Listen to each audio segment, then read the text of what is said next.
Ougarchinska, bonjour madame, merci d'être avec nous. Vous êtes journaliste d'investigation et auteur de Pour la peau de Kadhafi, paru chez Fayard.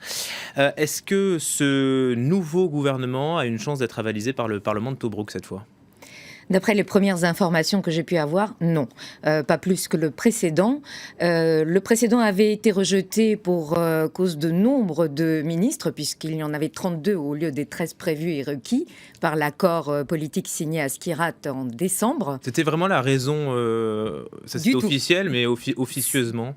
Officieusement, en fait, le problème tourne autour du poste du ministre de la Défense. Ouais. Or, il n'a pas changé. Et il est peu probable que ce qui a empêché le vote une première fois le permette une seconde fois. Il s'agit de M. Bariati, qui est réputé proche du gouvernement de Tobrouk, mais qui est l'ennemi juré de Khalifa Haftar, le chef des armées de ce gouvernement légitime et de ce Parlement légitime, celui qui a entrepris depuis 2 ans déjà une opération contre les islamistes, et y compris contre l'État islamique. Il manque cruellement de moyens. C'est un personnage incontournable.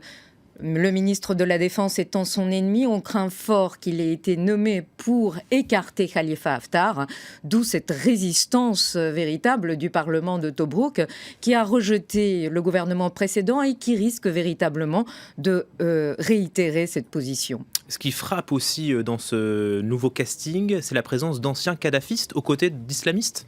Absolument. Nous avons le ministre des Affaires étrangères et le ministre du Plan qui ont été précédemment des ministres, des ministres au temps de Kadhafi.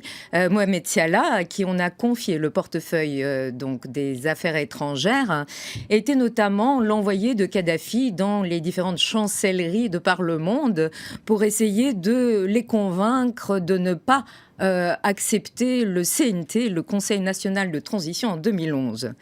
Un mot des djihadistes, où sont-ils? On sait qu'ils sont à Sirte, leur base.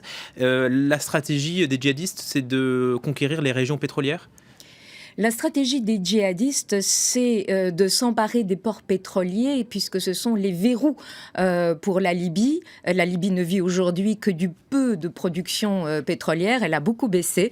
Ceux qui tiennent ces verrous tiennent véritablement en otage toute la Libye, les finances et tous les revenus dont ils pourraient s'emparer. Merci beaucoup Roumiana Ougarchinska d'avoir été notre invitée. Je rappelle le nom de votre livre, Pour la peau de Kadhafi, paru chez Fayard. Merci à vous.